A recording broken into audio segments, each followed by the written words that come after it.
ఈ పుస్తకం కాస్ట్ ఎంత అంటే ఇదే మనం చెప్పాలి, ఇంకా ఎంత పడుతుందో నాకు తెలీదు. స్కామ్ అయితే మాత్రం కోట్లలో జరిగింది. అసలు నీకు పుస్తకం విలువెంతో తెలియదు, అయినా స్కామ్ జరిగింది అంటావు.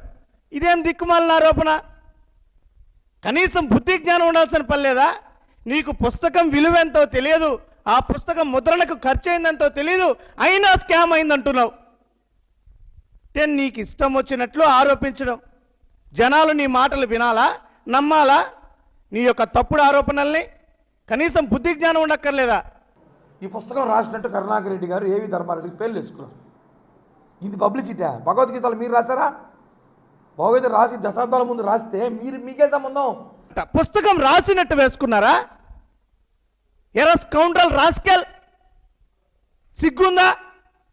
పుస్తకం కరుణాకర్ రెడ్డి గారు రాసినట్టు అందులో పేరేసుకున్నారా? లేదా ధర్మారెడ్డి గారు రాసుకున్నట్టు అందులో పేరేసుకున్నారా? నువ్వు after all 9th class failure గాడివి. 9th క్లాస్ ఫెయిల్ అయిన నీలాంటి సన్నాసులు గాడికి ఒక పుస్తకం ఏంటి, ఆ పుస్తకం ముద్రణ యొక్క ప్రాధాన్యత ఏంటి అన్నది తెలుసా? పత్రికా సంపాదకీయంగానే పుస్తకం ముద్రణ వ్యవహారం ఎలా ఉంటుందో కానీ నీకు తెలుసా? అందులో ముందు మాట ప్రతి ఒక్క పుస్తకానికి కూడా నువ్వు చెప్పిన పెద్ద సైజులో ఉన్నటువంటి భగవద్గీత అని మాట్లాడావు కదా. ఈ పెద్ద సైజు భగవద్గీతలో కూడా ఏముంటుందో ఒకసారి చూడు. విషయ సూచిక, అదేవిధంగా భూమిక, అదేవిధంగా ముందు మాట. తెలుగు తెలియకపోతే చదువుకున్న వ్యక్తులను పక్కన పెట్టుకొని పుస్తకం అంటే ఎలా ఉంటుంది, పుస్తకం ముద్రణ స్వరూపం ఎలా ఉంటుందో తెలుసుకొని మాట్లాడు. ప్రతి ఒక్క పుస్తకానికి ముందు మాట అనేది ఖచ్చితంగా ఉంటుంది.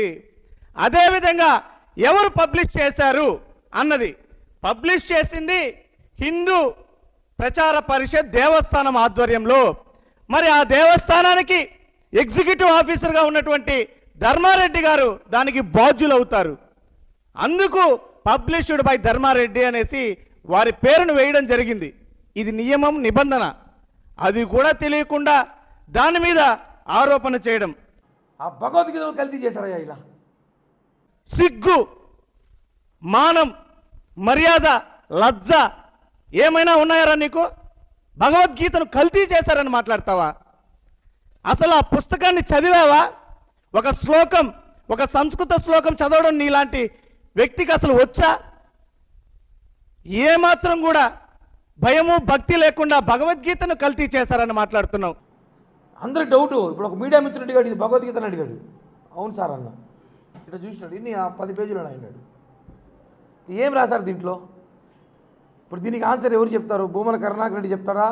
నువ్వన్నట్టు 10 పేజీలు కాదు, 35 పేజీల 18 అధ్యాయాల సారాంశము ఆ పుస్తకంలో ఉంది. అవన్నీ కూడా మానేసి నీ ఇష్టం వచ్చినట్లు ఆరోపణ చేస్తే వినేవాళ్ళు ఎవరైనా ఉన్నారనుకుంటున్నావా? నేను టీటీడీ చైర్మన్ గారు మొన్న చెప్పాను ఒక విషయంలో ఆరాధిస్తే దాన్ని బట్టి బాగా నాకు అబ్జర్వ్ అయింది. ఈ భగవద్గీత డబ్బులతో తిరుపతి ఎలక్షన్లు చేశారంట వాళ్ళు. అధర్మమైన డబ్బుతో ఎలక్షన్ చేశారు కాబట్టే చిత్తుగా తిరుపతిలో ఓడిపోయినారు. అధర్మమైన డబ్బు ఇది. సిగ్గుందా?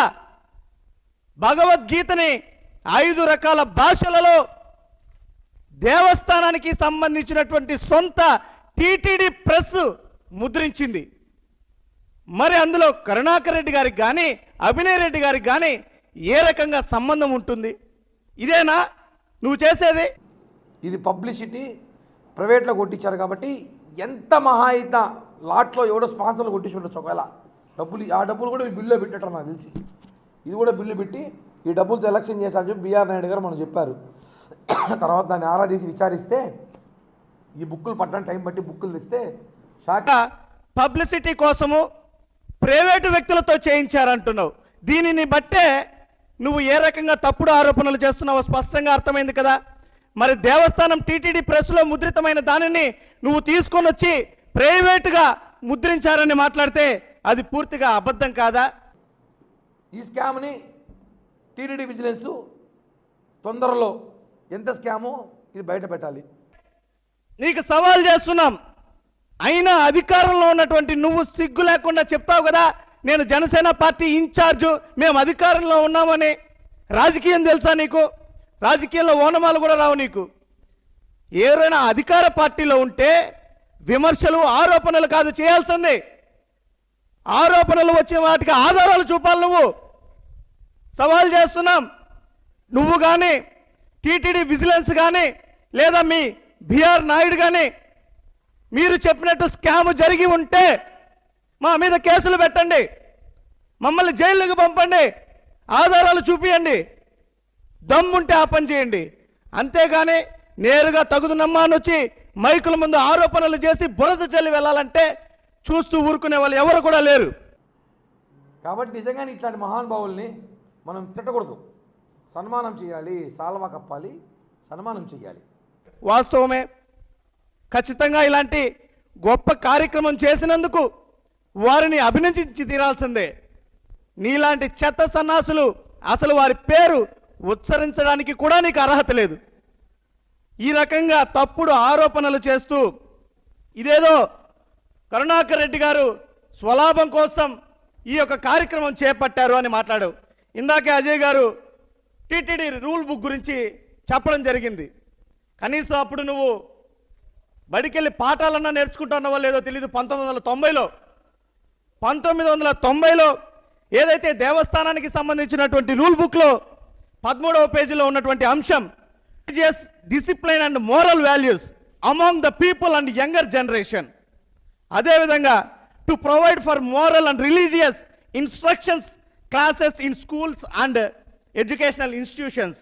మరి అదేవిధంగా books suitable for moral, religious and spiritual instructions for school going children containing simple select stories from epics such as the Ramayanas, the Bhagavatam and the Mahabharatam, dissipating the lives ideas personalized for the children and people. ఇవన్నీ కూడా 1990 TTD rule బుక్లో ఉన్నటువంటి అంశం. మరి Andhra Pradesh gazette ఎక్స్ట్రాడినరీలో ఉన్నటువంటి అంశం to undertake the printing in English, Sanskrit, Telugu and all other languages of India and to arrange for free or subsidiary distribution of the whole part of Bhagavad Gitas or other books of Hindu religion to all university students professing Hindu religion or having faith in it at the time of the convocation or to other students on passing out their 10th classes or intermediate or equivalent examinations for their relevant and constant study or to other young students in lower classes to inculcate moral, ethical and spiritual values in them. ఈ రకంగా ఆంధ్రప్రదేశ్ గెజిట్లోను దేవస్థానానికి సంబంధించినటువంటి 1990 rule బుక్లోను ఉన్నటువంటి నియమ నిబంధనల ప్రకారం చదువుకునేటువంటి పాఠశాల విద్యార్థులు, యుక్త వయసులో ఉన్నటువంటి యువతి యువకులకు విద్యాభ్యాసం పూర్తయిన తరువాత పట్టానందుకునేటువంటి విద్యార్థులకు దేవస్థానం ఆధ్వర్యంలో ఉన్నటువంటి ధర్మ ప్రచార పరిషత్ ఆధ్వర్యంలో భగవద్గీత కానీ భగవద్గీతలోని అంశాలను కానీ సింప్లిఫైడ్గా క్లుప్తంగా సారాంశం రూపంగా ఆ యొక్క విద్యార్థులకు అందించి తద్వారా వారిలో నైతిక విలువలను వ్యక్తిత్వ వికాసాన్ని పెంపొందించేటువంటి విధంగా దేవస్థానం రూల్ బుక్లో నియమం ఉంది. ఇలాంటి విషయాలన్నింటినీ కూడా పక్కగా పట్టిస్తూ కేవలం నీ తప్పుడు ఆరోపణలతో ప్రజల్ని తప్పుదోవ పట్టించాలనేటువంటి రీతిలో నీ యొక్క వ్యవహార శైలి. ఖబర్దార్, ఇదే చివరిగా నీకు హెచ్చరిక. ఈ రకమైనటువంటి తప్పుడు ఆరోపణలు నీకు బాగా ఊదేటువంటి టీవీ ఛానల్లో లేదా నువ్వు చెప్తే రాసేటువంటి కూటమి కరపత్రికలైనటువంటి పత్రికలో ఉన్నాయని విషం జిమ్మేటువంటి ప్రయత్నం మానుకో. ప్రజలకి వాస్తవాలు పూర్తిగా తెలుసు కాబట్టి ఇకనైనా ఈ యొక్క దుశ్చర్యని మానుకోవాలి.